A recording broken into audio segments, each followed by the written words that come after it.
segment natin ngayon dahil itong mga dating fast food crew, ngayon milyonaryo na. Mga kada, kung kaya nila, kaya nyo rin, di ba? At kung naghahanap po kayo ng mga magpapakakitaan po na, ayan, bulol, hanggat yung maging matagumpay sa buhay, tutok na po kayo dito sa segment na to. Dahil ngayong umaga, makikilala po natin ng dalawang tao na nagpapatunay po na kung may pangarap po tayo dyan at may determinasyon at buo ang loob, tiyak po na makakamit po ang tagumpay. Kaya para ibabahagi po ang kwento at pangarap at tagumpay sa ating ngayong umaga, makakasama po natin ang Supremacy International multi-million achiever na sina Von Cabanding at si Brian Canza. Good morning and welcome to Kada Umaga. Good morning. Yan, greet na lang muna kayo sa ating mga kadang good morning. Mga taga-kada. Good morning po mga kada. Welcome to the show to you both. I'm very excited na mapag-usapan natin ito dahil maraming mga kada natin na kailangan ng konting kaalaman tungkol sa business, pagkakakitaan. Kaya let's talk about it. Starting muna sa atin dito sa kung ano po yung ginagawa nyo dati. Balikan po muna natin ng paano nagsimula po ang journey nyo na bilang fast food crew, gaano ba kahirap ang buhay natin noon. Let's start with Von. Yes. Sige, Von. Miss Day, nung start, at the age of 16 years old, bali nag-start na ako magtrabaho bilang fast food crew. And dumating yung time na kailangan kong pagsabayin ng pag-aaral at the same time yung pagtatrabaho. So working student Yes, working student para maitawid ko para makagraduate. And yun nga, syempre mahirap talaga. Bilang working student, alam natin yan. Lalo sa fast food crew, di ba? Kasi parang ang haba ng oras mo doon. Sobra. And ang pinakamahirap doon is yung time management. Alam mo naman, bilang nag-aaral, may mga exams. And bilang nagtatrabaho, minsan talagang kailangan mong jumuti kahit puyat ka, pagod ka. Pero yun nga, malaki yung factor na kaya kailangan ko magtrabaho. Ibig sabihin is hindi talaga medyo okay yung family. Kailangan tumulong, kailangan kumayod para at least maitawid yung pag-aaral ko. At ikaw naman, Brian, kamusta yung pagsisimula niyo? Ano ba yung mga, may pagsubok ba dati? Yeah. Actually po, nung time na nag-start po ako, stop po ako sa pag-aaral. And nag-decide ulit ako na gusto kong bumalik. So yun po yung opportunity na pangalan po is ALS, Alternative Learning System. And doon po nag-try ako na pagsabayin yung pag-aaral at the same time pagtatrabaho. And doon nagsimula yung journey ko bilang isang service crew. Napakahirap na sa gabi, nagkatrabaho ka, tapos sa umaga, pumapasok po ko sa school. Tapos yung kita po natin noon sa inyo, kamusta? Kasi hindi ganun ka, alam ko na hindi ganun ka-compensating po yung trabaho kapag ganyan, no? Sometimes. Sa akin po, kailangan po mag-extra duty para mabawi yung expenses, transportation, yung food. So, overtime po talaga, extra time. Kayo naman Sa akin, Miss Day, kasi lalo na't working student, hindi ko kayang buuin yung 8 oras. Bilang fast food crew, kagandahan lang sa pagiging fast food crew that time, bilang working student, minimal lang yung oras. Alaminin natin, kapag minimal lang oras, minimal lang din ang sahod. True. Kaya pinagkakasya talaga. Ang akin, kesa wala, importanteng merong makuha para kahit maliit yan, makakatulong sa'yo, malaki pa rin yan kung consistent yung pag-duty ko. Oo. Tapos, kumusta naman, nung panahon nyo na yon, naisip nyo ba na darating ang araw na magbabago po ang buhay natin? Did you think of that during that time? At paano nyo nag-shift yung mindset para ito na tayo ngayon? Sa akin, Miss Day, no? Bali, bilang working student at the age of 16 years old, yung sinasabi natin na naisip ba natin na magkikita ng malaki? Correct. Mababago yung buhay. That time, hindi ko pa siya na-imagine.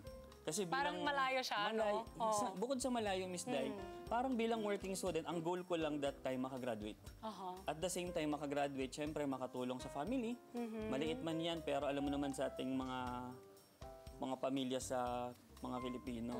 Tulong-tulong, makakatawid kapag pinagsama-sama. Kaya yung para maramdaman na magkikita ng maganda, malaki, hindi ko siya maramdaman parang nung time na yun, hindi tayo nag-iisip na mas malaki yung goal na pwede nating ma-achieve sa buhay. Kasi yun lang ang munang meron tayo ngayon Kaya ito lang yung focus, no? Kayo naman, Brian, ganun din ba? Yung time po na nagtatrabaho po ako, never po talaga pumasok sa isip ko na magkakaroon ako ng milyon. Kasi na-experience ko for 2 years na trabaho, sweldo, na nagsacycle lang yung yung kinikita and every month meron problema, kailangan mo itong bayaran, kailangan mong sabayan yung sa pag-aaral. So, In short, wala tayong nagsisave na yes, pera. exactly. Tama po. Oh, mahirap yun, pero super daming trabaho. Kaya medyo, kailangan talaga tayo ng better opportunity. Ano yung turning point nyo, yung moment na nagbago ang buhay nyo? Anong ginawa nyo? What happened? Sa akin, Miss Day, no, dumating ako sa point na way back, pandemic time. Oh. Pandemic time, na-realize nating lahat na hindi ganun kadali ang buhay. Dumating yung time na masasabi natin na walang stable that time. At lahat tayo is naging open mind na kailangan ng extra income. Yes. Kaya nung dumating yung pandemic time, Miss Day, hindi ko makakalimutan na turning point ko talaga, na-realize ko na kailangan kong makahanap ng opportunity.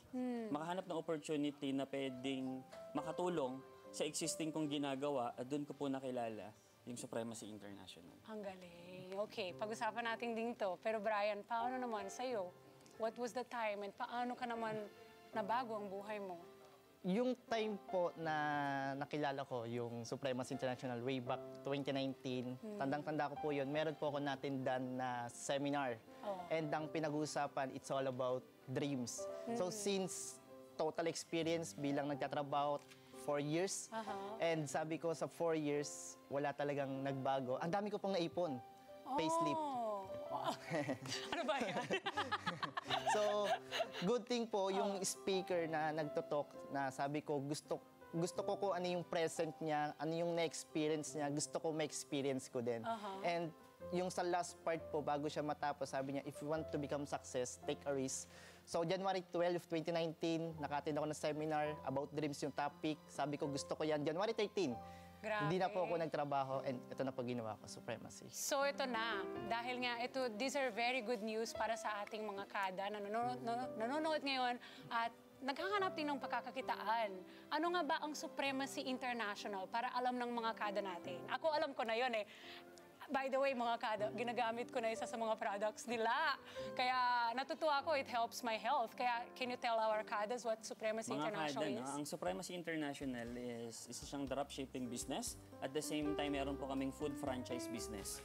And ang mga nag-handle sa amin, ng mga BODs namin, walang iba kundi si President Aaron Mulliez, VP Natsu Hiratsuka, VP Rafi Kansa, and Chairman Mark Nocum. Oo, napakagaling. Na-meet ko na rin sila.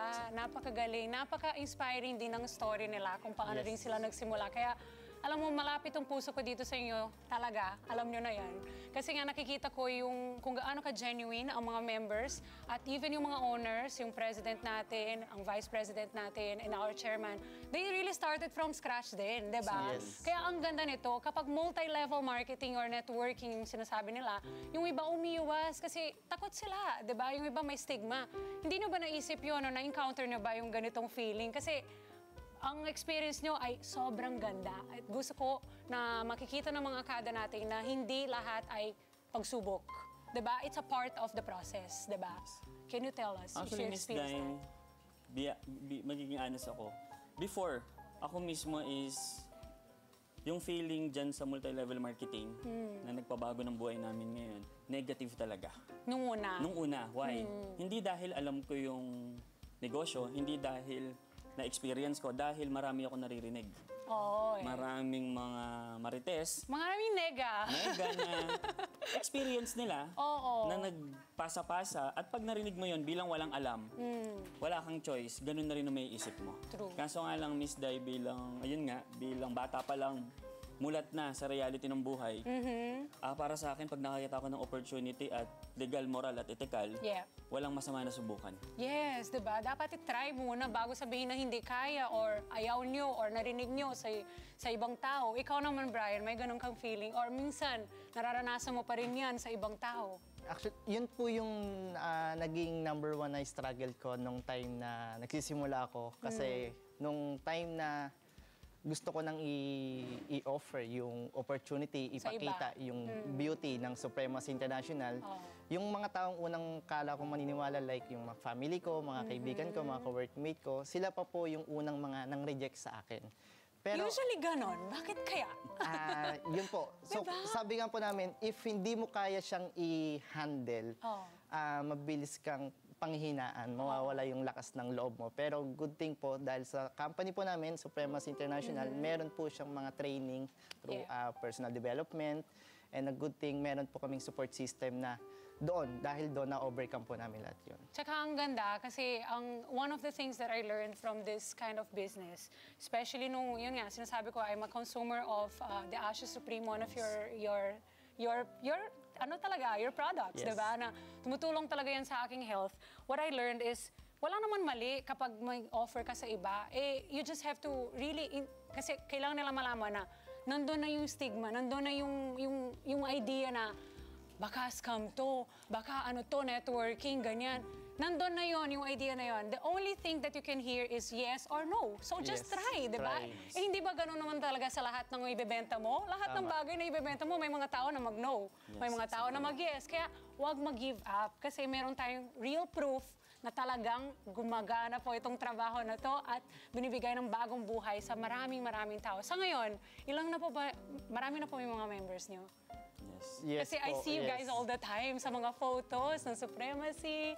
When I visit the office, I see you guys. Kamusta? Yeah. Actually, ang Supremacy, kaya nga po from the World Itself International, sa experience ko po bilang former service crew, and hindi po ako makapaniwala na ngayon nag-handle po tayo ng grupo or members nationwide, even international po. Meron tayo nakakausap na taga-US, taga-Europe, Middle East, and Asia. Doon po yung mga members po natin. Ikaw din, Von, no? Nakakatawa nga, Miss Sobra. Day, kasi yun nga, sabi nga ni Sir Brian, from my background namin, dating mga fast food crew, pero ngayon, thousands of peoples and iba't ibang background. Mga Yes. professional, mayroong all of walks of life na from baba, middle, taas. Talagang pag ginagawa mo yung business, hindi importante kung sino ka before, Yeah. hindi importante kung saan ka nagsimula, ang importante kung nasan ka. Yes. At dahil doon, may mga naitulong din ng Supremacy sa inyo. Can you share with us kung yung mga bukod sa, syempre I'm sure you gained a lot more confidence, pero bukod dyan, ano ba yung mga naimpundar na natin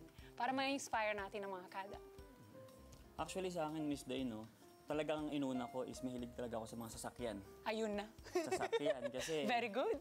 Kasi nung pandemic, Miss Day, alam mo naman na na-realize natin napakahirap ng transportation. Yes. At bilang negosyante, sinasabi ng iba, bakit sasakyan?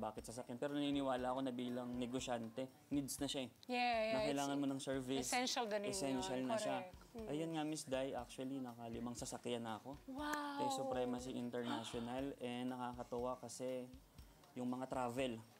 Oo. Sobrang may daming travel incentives. international. Na sino ba magsasabi na, actually, nung waiter ako, hindi ko naman naiisip eh. Hindi mo maisip mo, Hindi. abroad, di Kasi ba? ang mindset, Miss Day, alam mo yan, pagka-graduate ko, syempre, kailangan ako kumayod. At pag day off mo, minsan, pahinga na lang eh. Yeah. Pero sabi nga, hindi importante kung nasan ka. Maniwala ka lang, darating yung time. Yes. May plano sa'yo yung nasa taas. Ikaw, Brian. Ganda na sinabi mo. Ayan po. Ikaw. So, grateful po ako sa Supremacy International kasi yung dating akala ko po imposible dahil doon sa experience ko, dito po naging posible po siya. So ngayon, pareho po kami ng hilig, Miss Day. Ayan. car So, din. awa po ng Diyos, nakaapat na car na rin po tayo. At the same time, dito ko po na-experience na makapag-travel. And also, ayan, awa po ng Diyos, nakapag-invest na rin po tayo ng property. Oy, thank you, Lord. Tingnan mo, ang laki ng blessing ng Supremacy sa inyong buhay. Pwede natin konting mag-compare lang yung kita noon sa kita ngayon. Para kahit digits lang, para hindi mo masabi yung exact na amount, para ma-inspire yung mga kada natin. Kung dati po, sa mga work, na normal na work lang, na may boss ka, ilang oras ka doon, working student tayo, magkano yung kita natin noon? Kung dati po sa experience ko for 4 years na nagkatrabaho, ang in-expect ko lang po palagi yung quincenas at katapusan. And doon, i-expect ko lang sahod. Pero Yes. dumadaan lang. Oo Wala pong nga eh. nangyayari. Dumadaan kasi may bills. Paulit-ulit lang po yung cycle na trabaho, sweldo, bayad utang, trabaho, sweldo, bayad utang. So dito sa Supremacy, sobrang nagpapasalamat po kami sa mga BODs at sa company. Every week po, nag-earn po tayo ng 6 figures. Every week, may Yes, 6 figures. Tingnan mo mga kada, natutulog ba tayo dyan? Ikaw naman, Von. Yes, Miss Day, actually, napabi nga nila yung mga dating hindi namin na-expect.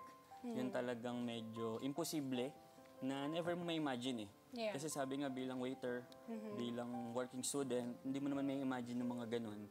Pero yun nga, kapag dumating kasi yung time na binigay mo yung puso mo sa ginagawa mo. Yeah. Kasi naniniwala ako, Miss Day, na kahit anong gagawin mo, kapag hindi mo gusto yan, hindi magiging maganda yung resulta. Yes, that's true. Pero kahit nasaan ka, or ano man yung ginagawa mo, at nandyan lagi yung puso mo, darating yung time, yung break mo, makukuha at makukuha mo yan. Totoo yun. At yung income, halos same naman kami, masasabi ko lang na sobrang layo na sa dati. Sobrang layo. Sobrang layo sa dati kung sino man kami. And sabi nga, hindi naman nakakabaliw talaga yung resulta. Ang nakakabaliw kasi, Miss Day, kung sino kami before. Yung dating waiter, na nakakatawa, yung para mag-drive ka ng sports car, parang teleserye eh. Yeah. Paano, alam mo yung from It's like you're ganito living a ka. dream. Yes, exactly. At And, minsan, and hindi ka naka-limit lang doon sa sweldo. Kasi Yes. kung gaano ka kasipag, mas maraming pa ang 6 digits dyan, di ba? Pwede pa. Kaya tingnan natin muna ang ating mga products para ang mga kada natin ay maging inspired din dito. So let's go over here. Para, ano itong mga to na dinala nyo today? Ikwento nyo sa amin. Halika dito, Brian, para hindi ka nakatalikod. So, ayan. Okay, so ano itong mga to? Ako na po muna, Miss Day. Ayan, so ito po, actually sa Supremacy International po, meron po kaming 10 food franchise concept. Now, ito po yung flagship po namin. Meron po kami dito cake ruffles na croissant po, na waffle. Nice. Ayan, and meron din po tayong sip-up coffee. Ay, naiinom ko ito. Yes, masarap po yan. Tsaka nakikita ko to And egg lagi wrap sa sandwich ano, po, yung ayan. pang-delivery na Actually app po, na hindi mga pwede kada, sabihin yung meron name. po tayong makikita. Marami po makikita sa SM. Oo nga. Ayan po, sa mga airport, marami po. Ayun, oo. Tsaka sa mga apps, pag nag-order tayo ng pagkain, lagi kong nakikita itong K-egg. Tsaka itong sip-up coffee, na iniinom ko rin siya. Ano to yung mga to naman? ito, Miss Day, bali, unahin ko to. Pinakabago naming product. Ito ang Maison Supreme. Ito yung perfume. Premium perfume na alam naman natin parating ang mga events, pinakamagandang pangregalo. Packaging pa lang, hindi ka lang mabango. Sa packaging pa lang is magigustuhan na talaga. Uy, pwede pang gift, lalo na Yes. malapit na yung holiday season, mga kada. O, tingnan nyo naman. And Pwede. syempre, ang pinaka-flagship Ito, na yung product sinasabi namin, ko na- Ashi Yes. Supreme. Yes. Sabi nga nila, from Ashitaba leaves na galing sa Japan, Yes. hindi ka lang basta healthy, sobrang grabe ang energy na itutulong. Tsaka may mga testimonials na yata kayo. Sobrang Kasi dami. doon ako Sobrang nagsimula nung nakita ko na it's good for health. Dahil, yun nga, cancer survivor ako. So, ginagamit ko talaga yan siya. And coffee, alam naman natin, paparating ang mga handaan. Kailangan Yes. mag-diet. Maraming mahilig mag-diet. At syempre, kagandahan meron siyang Garcia Cambogia na talagang nakokontrol yung appetite natin. Oh, it fastens your metabolism. Yes, Kaya exactly. pwede kayo mag-lose ng weight sa And Garcinia. alkaline siya. Alam naman natin, coffee lover tayong mga nandito sa Pilipinas. Kahit mainit, ang good news dahil alkaline, hindi tayo aasidin. Ay, that's perfect. Lalo sa umaga, di ba? Usually, mga tao walang time kumain. Pwede na diretso sa coffee dito dahil hindi siya acidic. Kaya ng vitamin C namin, Miss Dai, may kasama siyang collagen. Nice. Hindi ka lang healthy, mag-glow ka pa. Ay, gusto ko yan. Mamaya, Parang bigyan niyo ako nagaya na. mo, Miss Dai. At meron din ng mga iba, no? Like mga soaps. Ito pala yung and sa then- dropshipping business namin. Na How does that talagang- work? Ang dropshipping business, Miss Day, ito yung makabagong pagbibenta. Na kung alam natin, before kailangan nating maglagay ng tindahan, maglagay ng iba't ibang mga sari-sari. Ang good news, through online na siya ginagawa. Get. So, hindi ganun ka-effort sa part ng mga nagbebenta, di ba? Dahil dropshipping na siya. At ngayon, syempre sa mga interesado na at may nais maging bahagi ng Supremacy International, paano naman ikwento mo sa amin how to join? Kasi I'm sure, ang mga kada nating nanonood na nakita nila, pwede pala tayo kumita ng 6 digits weekly. Ako po, gusto nila yon. Ikwento mo sa amin. Actually, sa mga interested dyan, na gusto mag-start, OFW man, o part-time gagawin, pwede po kayong kumontak sa aming personal Facebook, Von Cabanding. And kung gusto nyo pa po ng more information, pwede po kayong pumunta sa official Facebook ng Supremacy International and IG po. Okay. Sa'yo naman, Brian. Ayun.